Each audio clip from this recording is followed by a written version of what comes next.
walang malas na tao. Lahat ng tao ginawa ng Diyos na mabuti. Kaya lang ang tao merong ginawa sa kanyang sarili.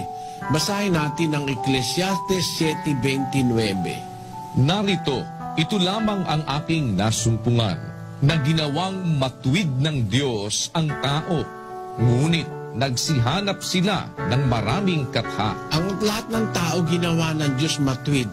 Tingnan mo yung isang bata pagkapanganak. Ang bata kahit anong klaseng kulay, kahit anong itsura, pagkabata nakakatuwa eh. Ang bata malinis ang kalooban, walang masamang mata, walang masamang kamay ang bata.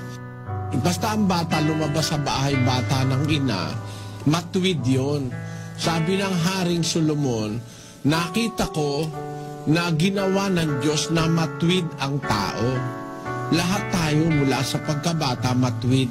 Ngunit ang ginawa ng iba, nagsihanap sila ng maraming katha, maraming ilusyon, maraming kasinungalingan, hindi totoo. Kaya tayo sumasama ang tao. At pagka sumama na ang tao, malas talaga. Alam mo, malas yun.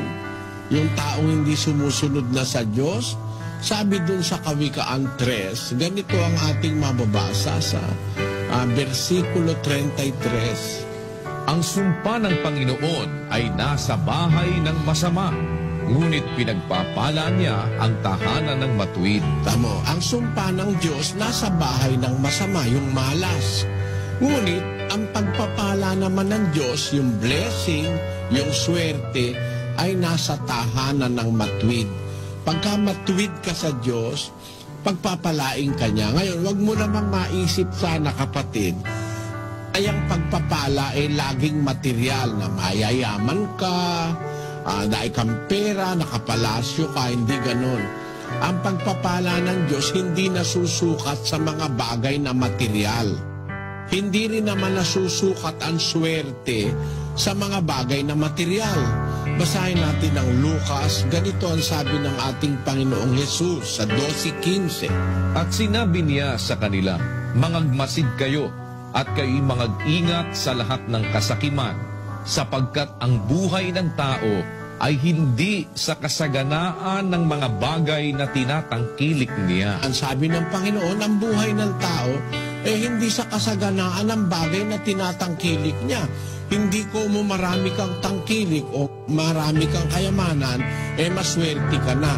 Yung iba, sinasabi nila yung swerte, inire-refer nila sa maraming pera, maraming kayamanan. Hindi nasusukat dun marami kang ang pera, wala namang kapayapaan sa puso mo.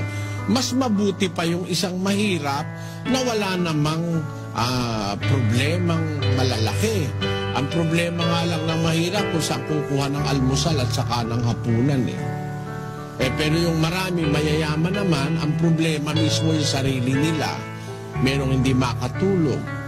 Yung mahirap, pagod na pagod. Paghiga nung mahirap, naghihilik pa Basahin natin ang 5:12 ng Ecclesiastes. Ang tulog ng manggagawang tao ay mahimbing, maging siya'y kumain ng kaunti o marami. Ngunit ang kasaganaan ng yaman ay hindi magpapatulog sa kanya. Kita mo, yung tulog ng manggagawang tao, yung mahirap, mahimbing. Kahit konti lang ang kinain, kahit ang marami, mahimbing pa rin ang tulog ng manggagawang tao. Pero, yung ikang kasaganaan ng kayamanan, di magpapatulog sa kanya. Halimbawa, marami kang milyon sa kwarto mo, may kumaluskus lang na pusa, di ka na makatulog, akala mo nino-hold up ka na. Ganyan, kaya alam mo yung swerte, hindi nasusukat yon sa dami ng kayamanan. Ang swerte yung taong kahit walang pera, mabait ang asawa, mabubuti ang mga anak, mabuti siyang tao, wala siyang mabibigat na sakit. Swerte yun. Pero mayaman ka nga, marami kang pambili ng gamot, may diabetes ka naman, di ka makakain ng ice cream, malas mo. At yun, ang nangyayari yun, karaniwan na sa mga taong masasama.